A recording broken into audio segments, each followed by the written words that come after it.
The same weekend I walked across the stage to collect my diploma. Summa cum laude, 4 years of overnight shifts at a gas station. My parents threw a party for 40 guests. Champagne, fairy lights, a custom cake with gold lettering. None of it was for me. It was my sister's engagement party. My chair in the auditorium stayed empty. And my mother's only text that night was, "Sorry, honey, Kendra needed us more. You understand." 7 years later, my mother saw my penthouse on Instagram. And suddenly, I was darling again. What she didn't know was that I'd been waiting, not for revenge, but for the truth to finally have a room big enough to stand in. When I showed up to that family dinner, I brought a manila envelope. What was inside changed everything, but not the way my mother planned. Before I go on, if this story resonates with you, hit like and subscribe, but only if you genuinely connect with it. Drop your city and local time in the comments. I'm Bryn, I'm 29, and I live in Raleigh, North Carolina. Now let me take you back 7 years. To the day an empty chair in the front row told me everything I needed to know. I grew up in Cooperton, Georgia, the kind of town where everyone knows your last name before your first. The Myers family lived in a yellow ranch house on Pecan Lane. 4 bedrooms, 1 bathroom, and a refrigerator covered in Kendra's face. Kendra is 3 years older than me. Prom queen, homecoming court, captain of the dance team. Every Friday our mother, Donna, would post a new photo album on Facebook. My beautiful girl at the fall formal. My star shining bright. You'd think she only had one daughter. I wasn't invisible, I was just convenient. I worked the 11 to 7 shift at the Shell station on Route 9, so I wouldn't need to ask for textbook money. I carried a 4.0 through all 4 years of high school.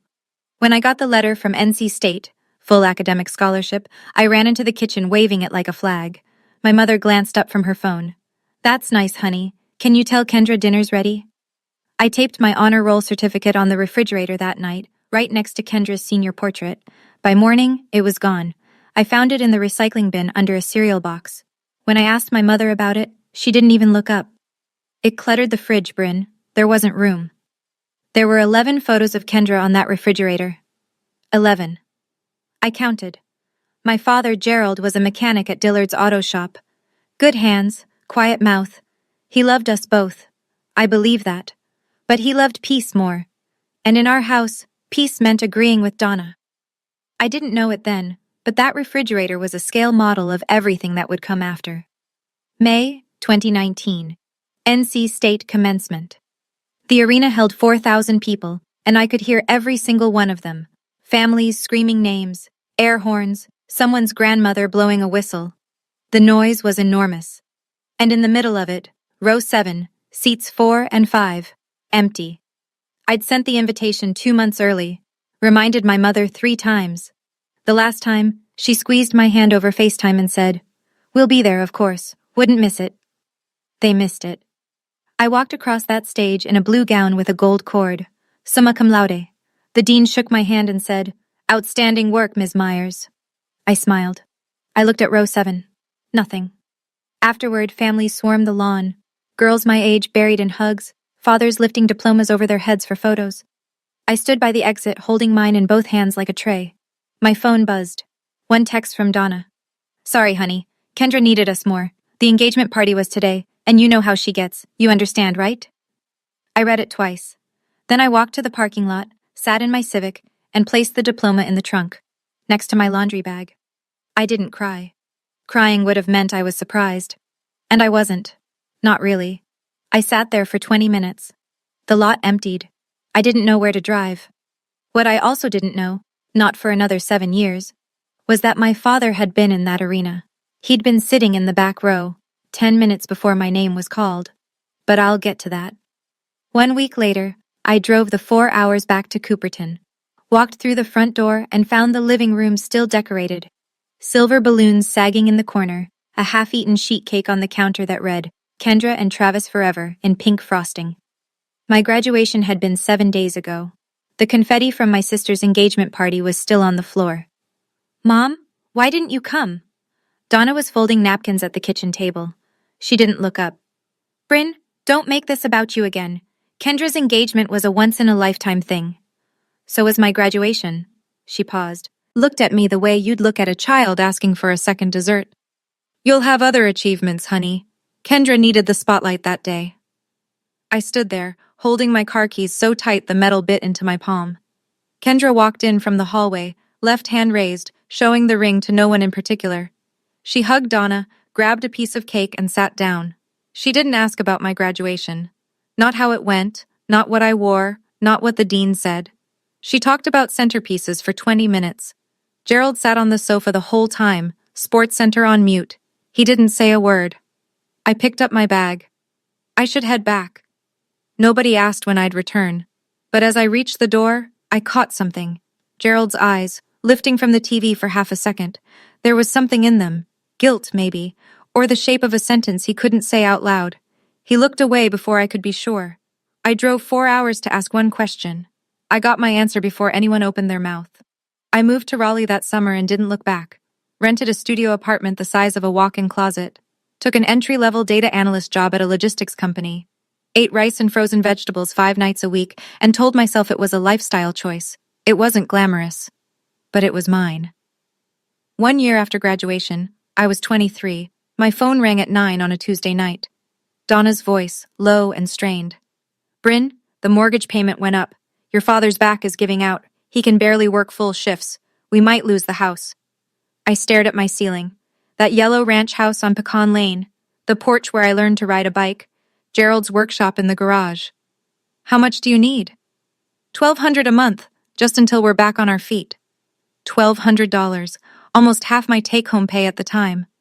I did the math in my head, then did it again, and agreed anyway. I set up an automatic transfer. The first one went through on October 15th. Every month after that, $1,200 left my account on the 15th. Like clockwork. Like rent for a house I didn't live in.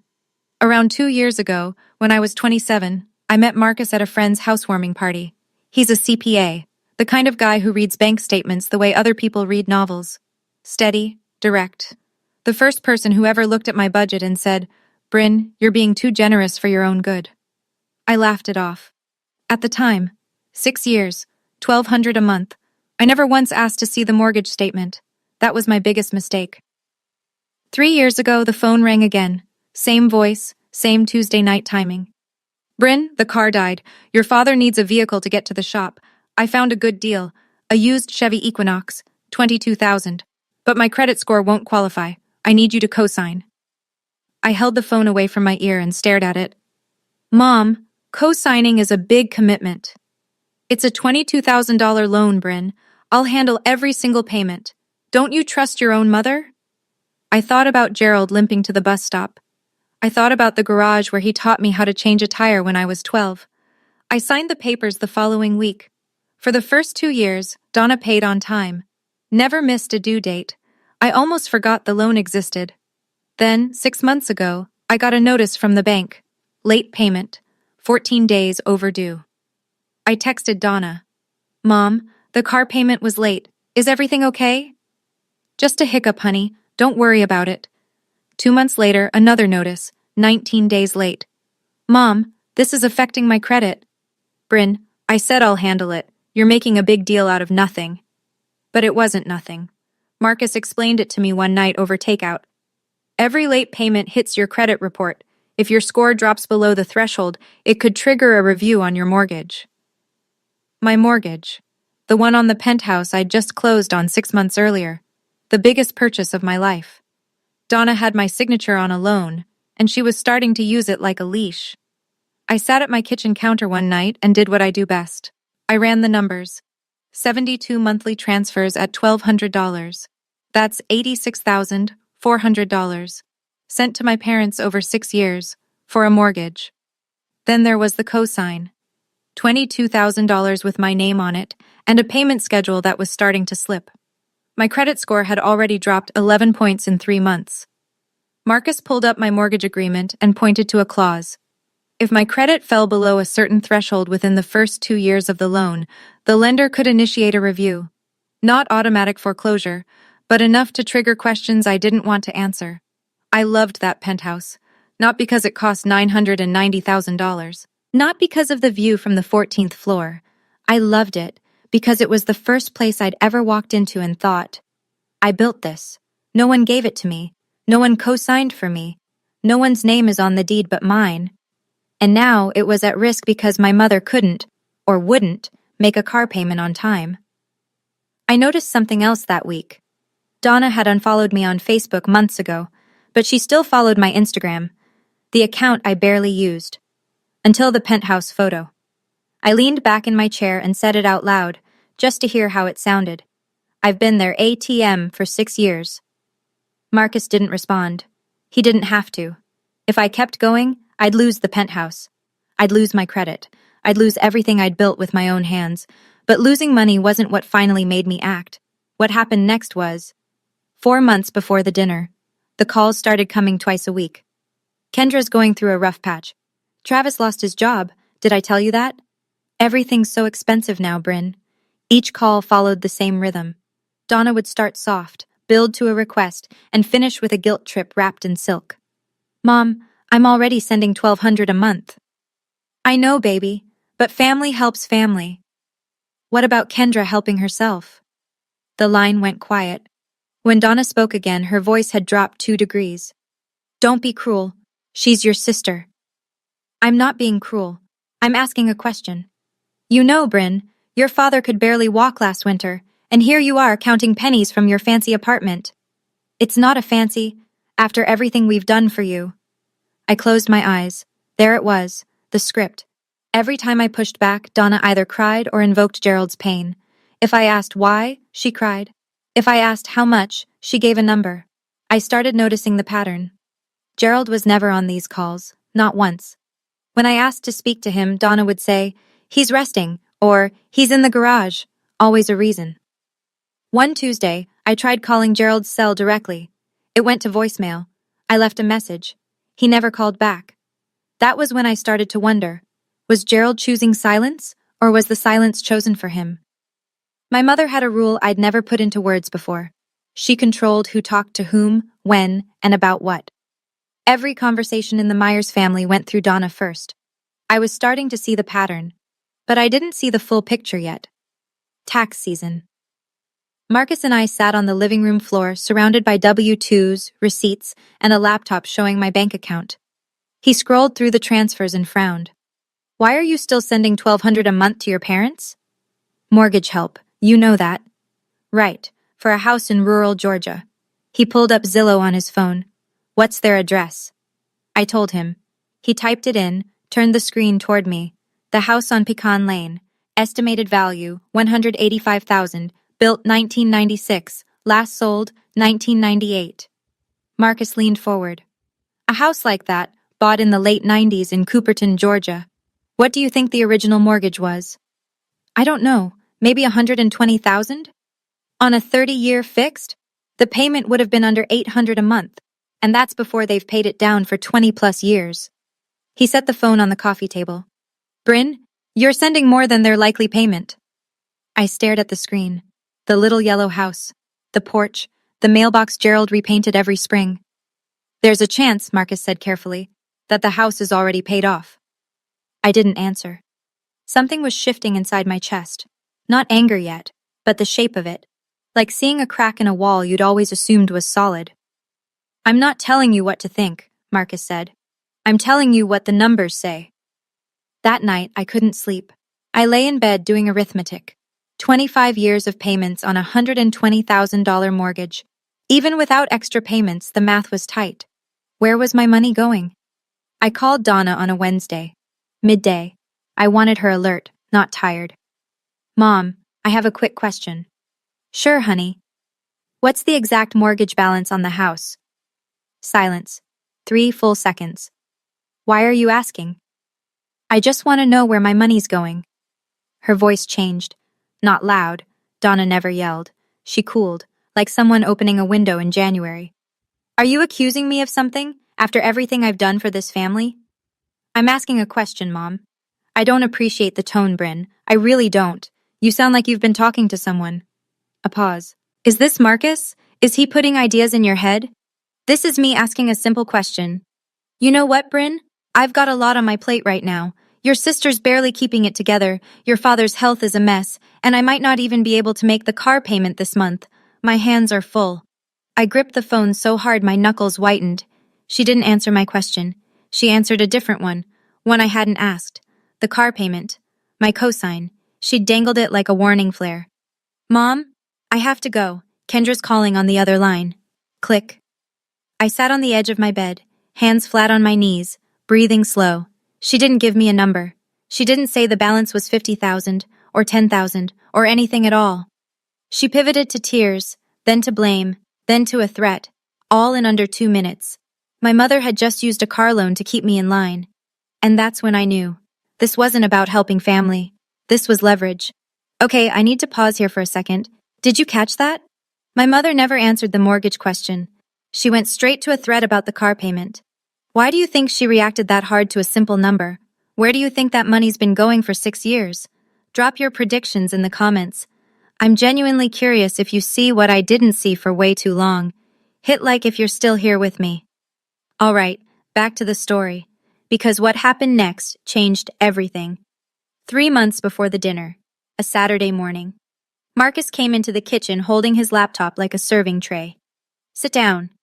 I sat. He'd pulled up the public county records for Cooperton, Georgia. Property tax filings, deed transfers, lien history. All of it free, all of it online. With my permission, he'd searched the Myers household. He turned the screen toward me. The house on Pecan Lane. Mortgage status, satisfied. Payoff date, March 2019. No liens, no HELOC, no second mortgage. March 2019. I started sending money in October 2019. The house had been paid off for 7 months before my mother ever called me asking for help. Marcus printed the property deed record, slid it across the table. I looked at it the way you look at an x-ray when the doctor's face has already told you the news. $86,400. 6 years of transfers. For a mortgage that didn't exist. I didn't say anything. I stood up, put on my running shoes, and ran for 45 minutes through downtown Raleigh. I passed the coffee shop where Marcus had first told me I was too generous. I passed the park where I'd sat on a bench last Thanksgiving and called Gerald, only to get voicemail. I ran until my legs burned and my mind went quiet. When I came back, Marcus was still at the table. Same seat, same screen open. Whatever you decide, he said. I'm here. I poured a glass of water and drank it standing up. I know the money didn't go to the house, I said, but I don't know where it went. The answer came from someone I didn't expect, and it came with a phone call I almost didn't take. Uncle Frank is my father's older brother, 62, carpenter, hands like leather, voice like gravel. He's the kind of man who says 3 words when most people need 30. He'd stayed in touch with me after graduation, a text on my birthday, a call at Christmas. Never much, but always there. So when his name lit up my phone on a random Thursday afternoon, I picked up fast. Bryn, can we talk? Just you and me? Of course, Uncle Frank. He cleared his throat.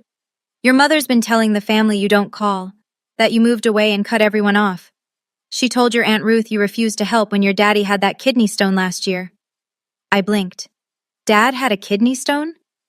Last October. He was in the ER for 2 days. Nobody called me. That's what I figured. A long exhale. There's more. Donna came to me last month asking if I'd lend Kendra $15,000. I said no, asked why. She said Kendra's going through hard times. His voice tightened. I said, Donna, Bryn sends you money every month. She said that was for the mortgage, so I told her, Donna, I helped Gerald paint that house last summer. He told me himself, the mortgage is done. I stopped breathing. What did she say? Nothing. She hung up. The room tilted. My mother hadn't just lied to me. She'd lied to the whole family. About the money, about my absence, about everything. I don't know all the details, Frank said quietly. But something's wrong, sweetheart. Be careful when you go home. He said one more thing before hanging up. But I wasn't ready to share that part yet. I spent the next 6 weeks doing what I do best. Organizing. First, the car loan. I contacted the bank and applied to refinance the Equinox loan into my name alone. My credit score, despite the late payments, was still strong enough to qualify solo. The refinance removed Donna as co-borrower.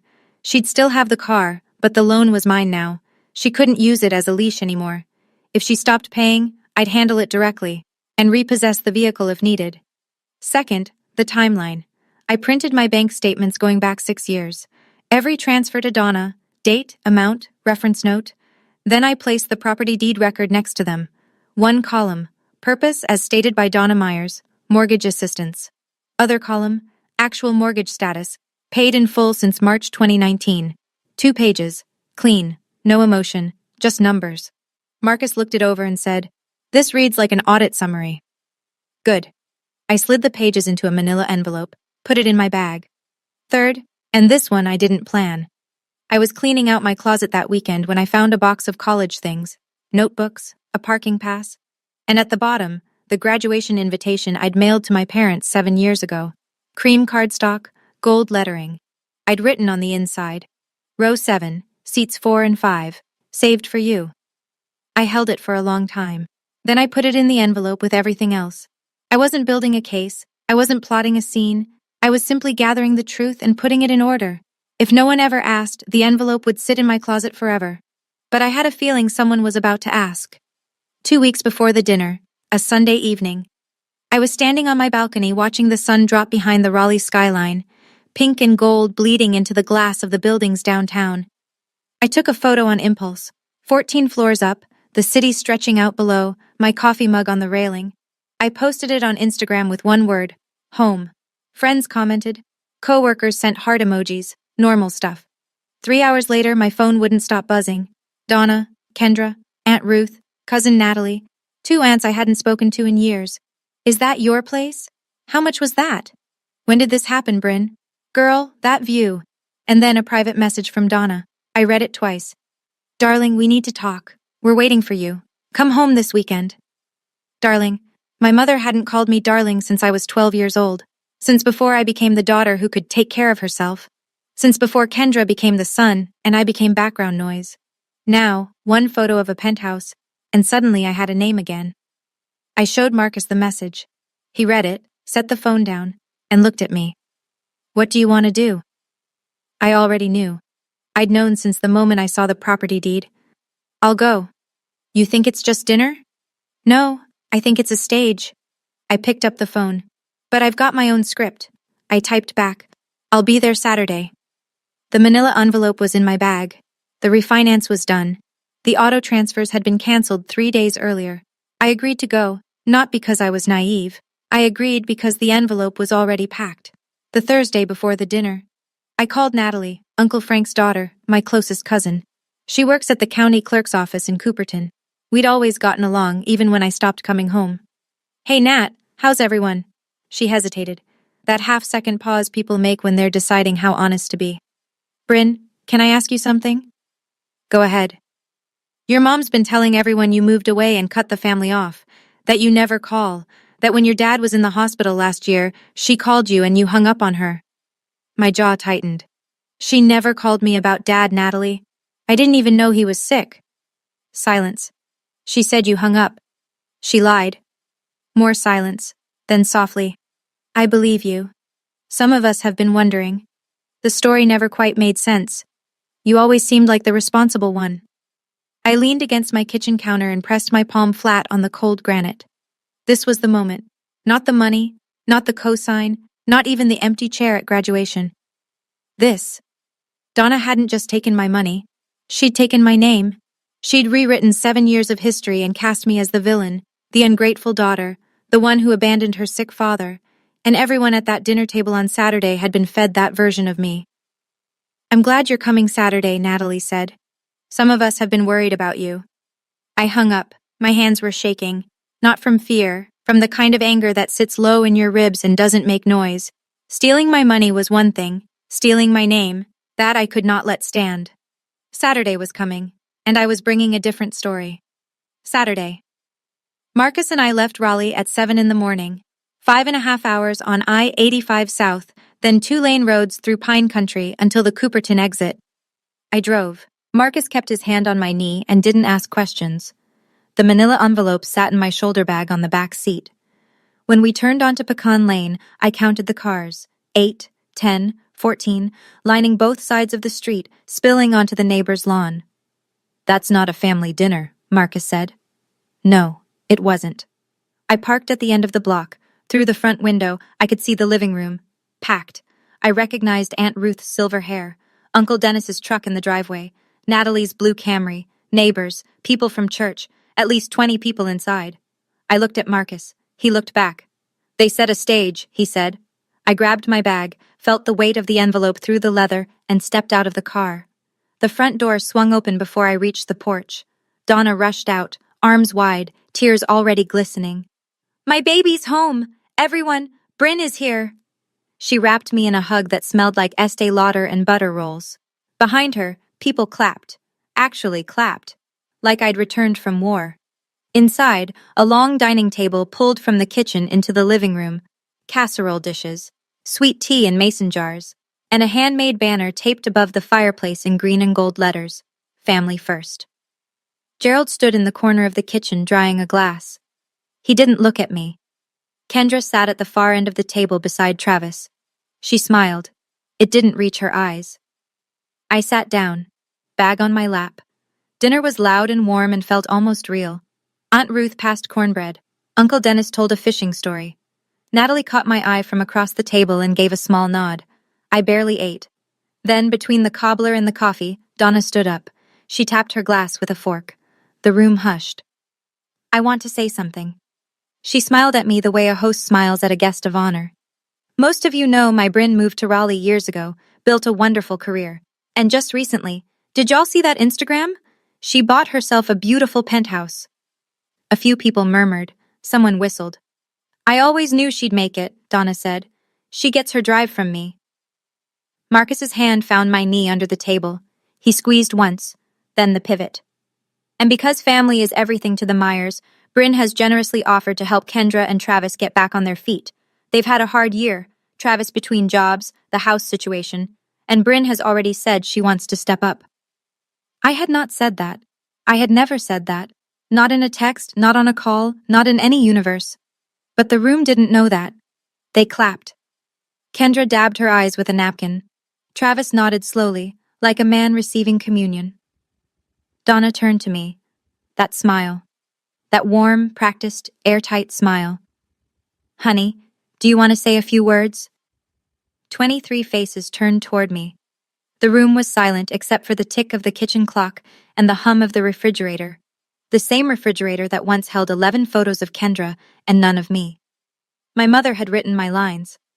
But I brought my own script. Before I could speak, Kendra stood up. Her chair scraped the floor.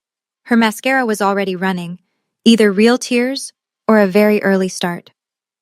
I just want to say, she began, voice cracking. This has been the hardest year of my life. She told the room about Travis losing his real estate job, about falling behind on the house payments, about lying awake wondering how she'd keep her two girls, Lily, 5, and June, 3, in the same school district. She didn't mention why Travis lost his job. She didn't mention the gambling. She didn't mention what I'd later learn about the DUI. Aunt Ruth reached across the table and squeezed Kendra's hand.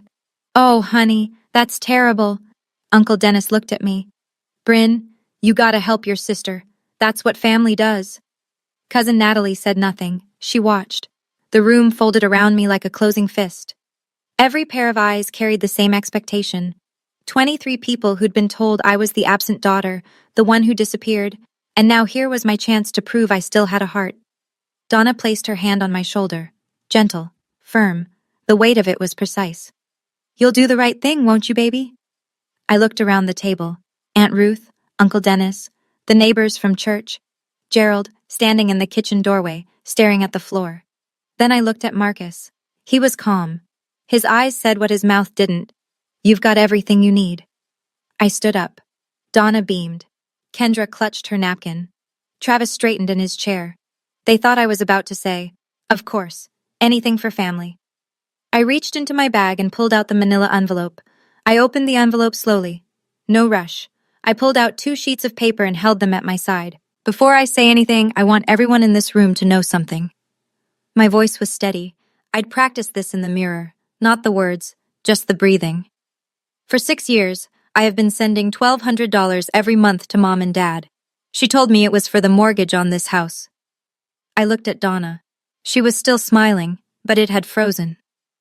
According to the public county records for Cooperton, Georgia, this house has been paid in full since March 2019. I handed the first page to Uncle Frank, who sat nearest to me. The property deed record. He put on his reading glasses, scanned it, and nodded once. That's $86,400 over 6 years, I continued. I don't know exactly where every dollar went, but I know, and now you know, that it did not go to this house. The room went still, the kind of still where you can hear someone swallow. Aunt Ruth turned to Donna. Uncle Dennis lowered his fork. The neighbor from church looked at her husband.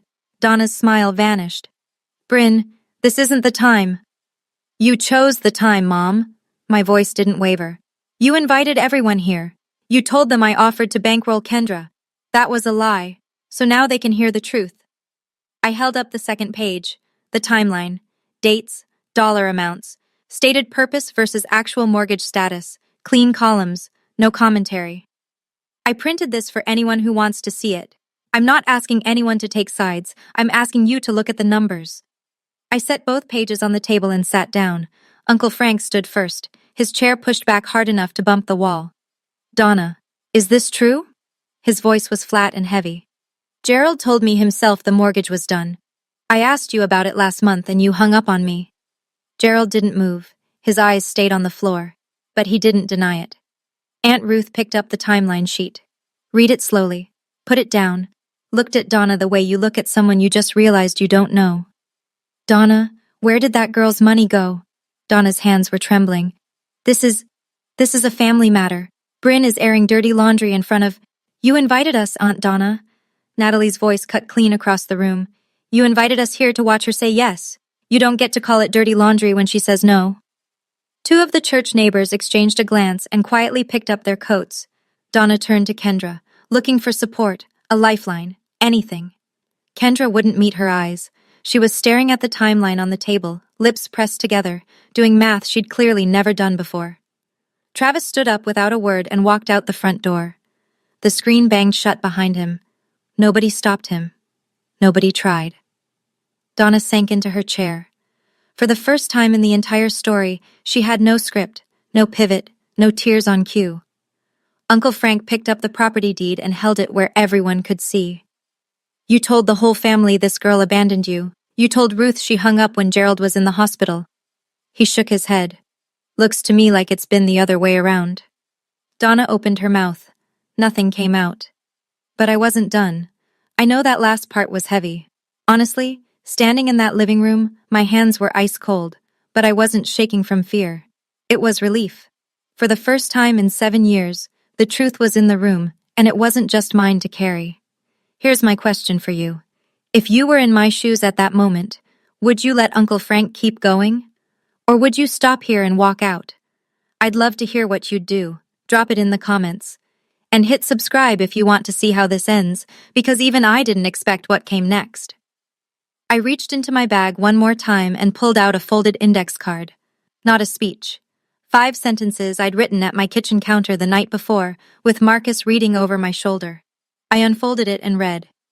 Starting today, the monthly transfers stop. They've already been canceled. Donna flinched. I've refinanced the car loan into my name only. Mom, your name is no longer on the title. The payments are my responsibility now. Donna's mouth opened and closed. The leash she'd been holding, gone. I will not be funding anyone's lifestyle while being called the daughter who abandoned her family. The room was so quiet I could hear the ice settling in someone's sweet tea. If Kendra needs help, I'd suggest she look into the same options I used: scholarships, part-time jobs, and a budget. I looked up from the card. I looked at Donna, at Gerald, at Kendra, at the banner that said Family First. I love this family, but love doesn't mean I have to set myself on fire to keep someone else warm. I folded the card, put it back in my pocket. Aunt Ruth nodded. Natalie wiped her eyes. Uncle Dennis, who 20 minutes ago had told me to help my sister, stared at his hands. Nobody argued. Nobody said I was wrong. And for the first time in my life, nobody told me I was making it about myself. Donna looked at Gerald. Gerald looked at the floor. Then he did something he hadn't done all evening. He looked up. Not at Donna, at me. But I wasn't done yet, because Uncle Frank cleared his throat. There's something else, he said. And the room held its breath. Uncle Frank stood in the middle of the room with his hands in his pockets, looking at Gerald the way a brother looks at a brother he's about to stop protecting.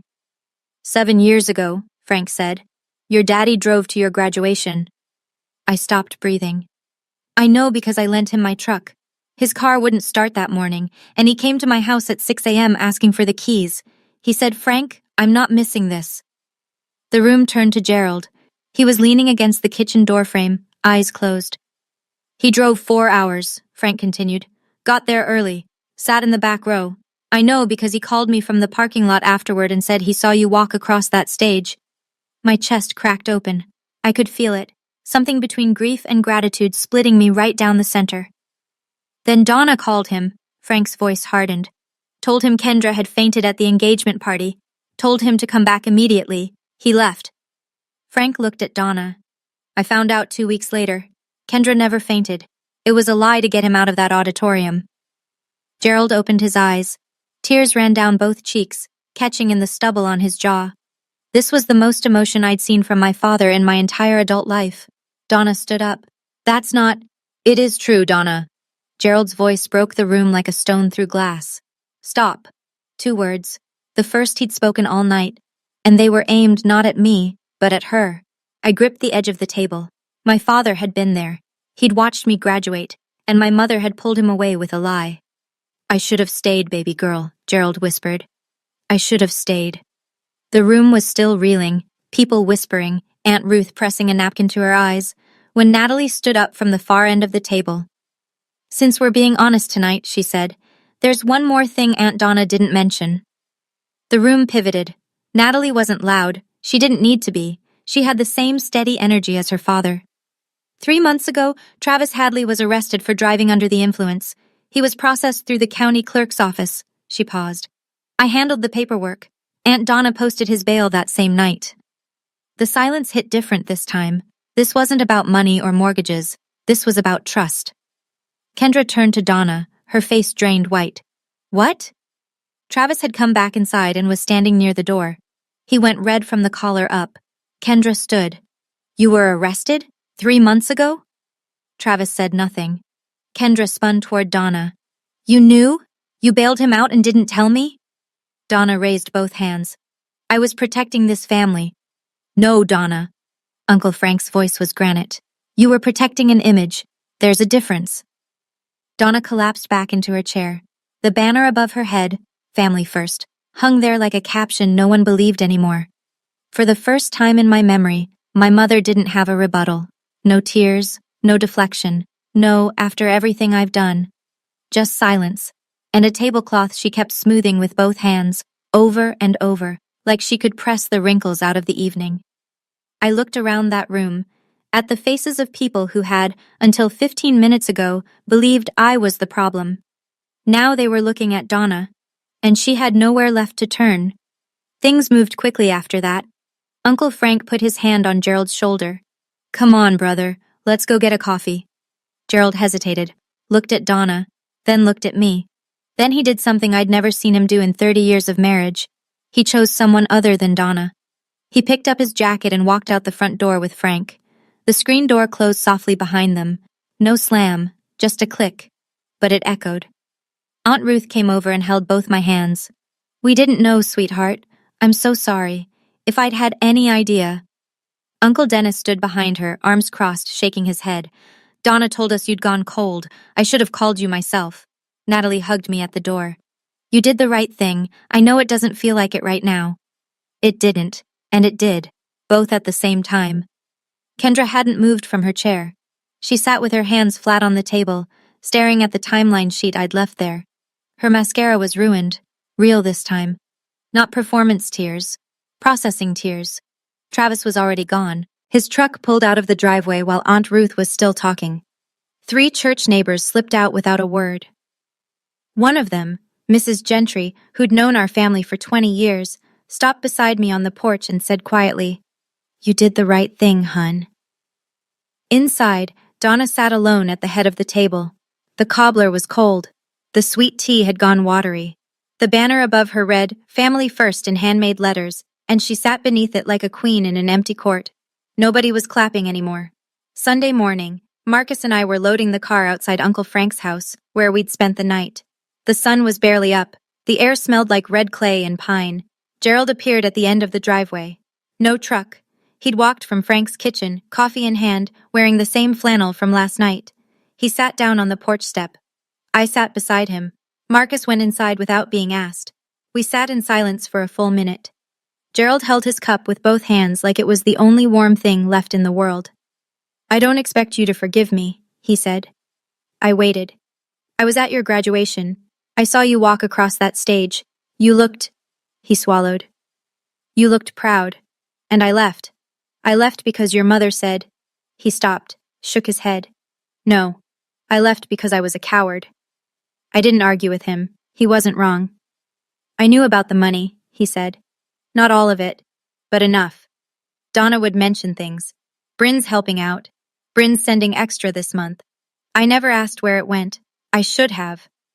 "Yeah," I said. "You should have." He nodded. No excuses. No justification. Just a man sitting with the full weight of what he didn't do. I looked at the pine trees lining the street. At the mailbox he used to repaint every spring. "If you want to talk," I said, "call me on Tuesdays.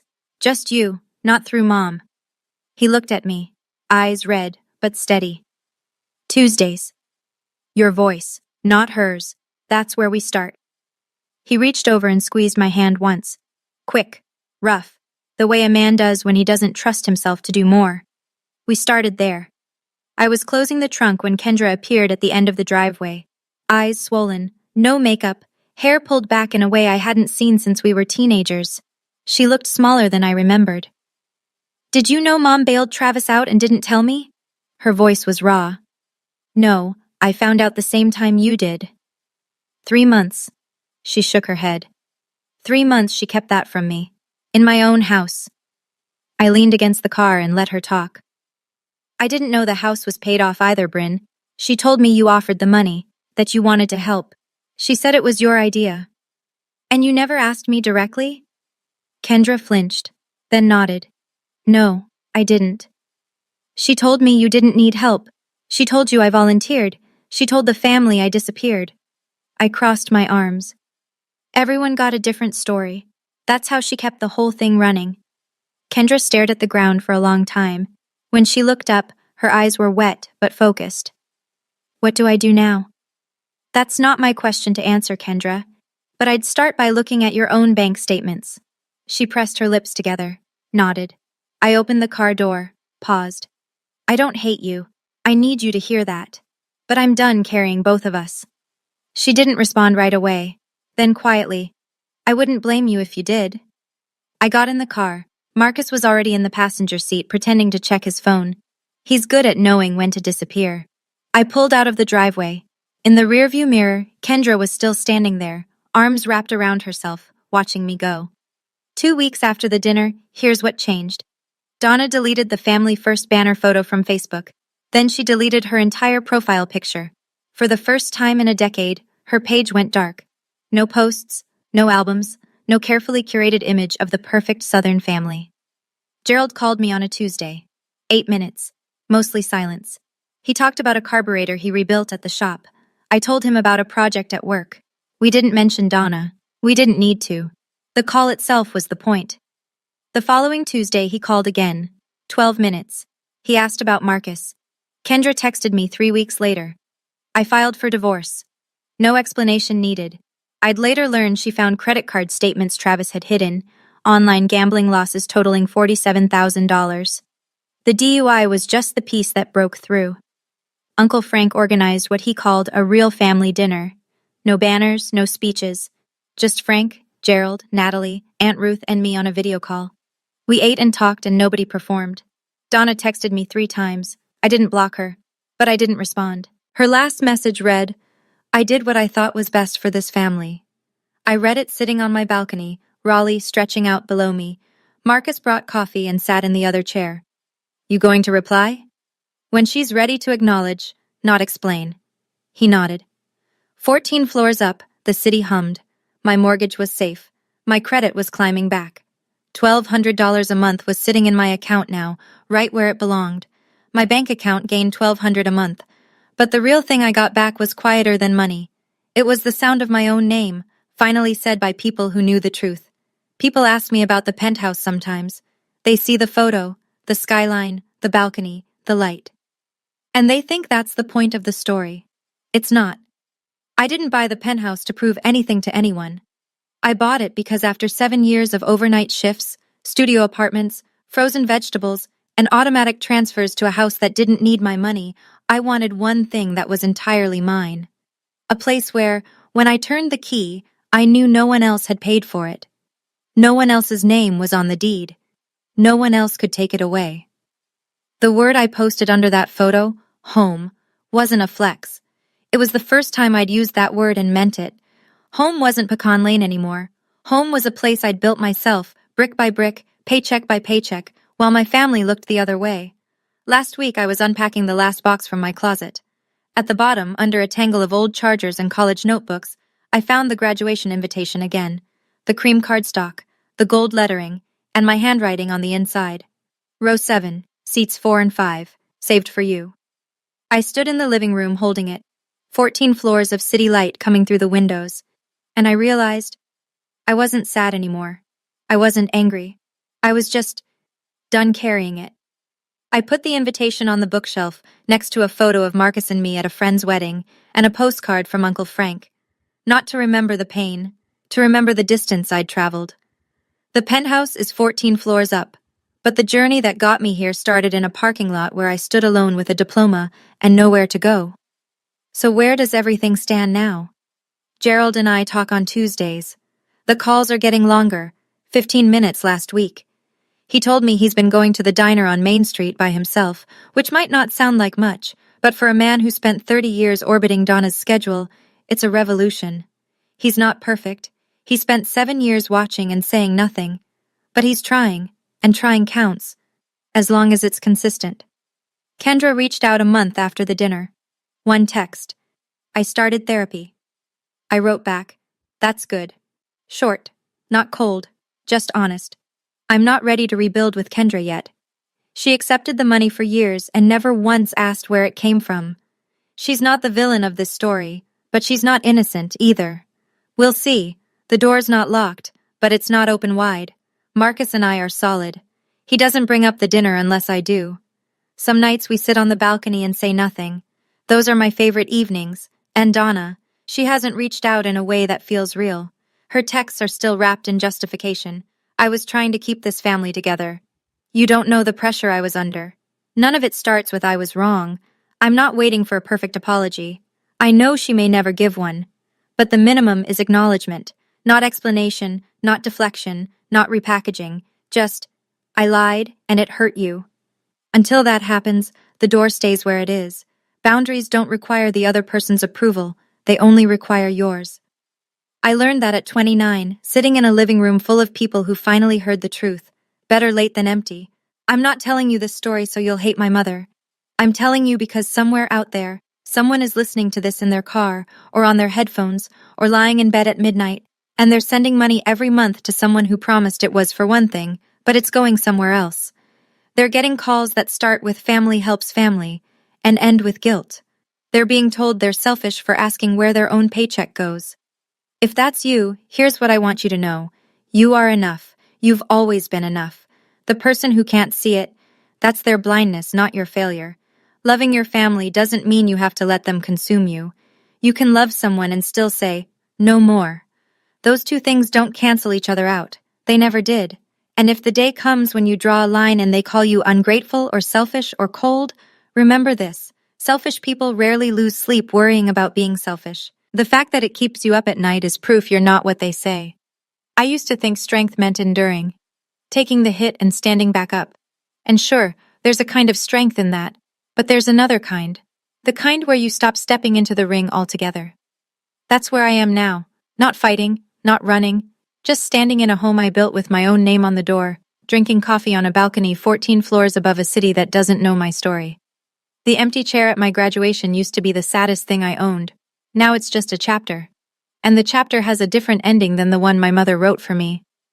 7 years ago my mother texted me, "You understand, right?" For a long time I thought I did.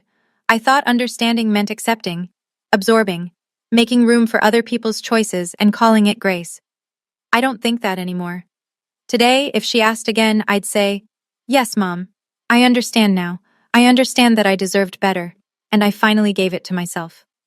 My diploma hangs in my home office now, next to a photo of Marcus and me at his sister's cookout, a framed postcard from Uncle Frank that says, "Proud of you, kid," in his carpenter's handwriting, and my first marathon finisher's medal. Raleigh Half Marathon, 2 years ago. I cried at the finish line. Not because it hurt, because nobody had to carry me. On Tuesday nights, my phone rings. Gerald's name. I always pick up. Last week he said, "I told my buddy at the shop about your penthouse." He said, "Your girl did all that on her own?" And I said, "Yeah, she did." I pressed my lips together so he wouldn't hear me smile.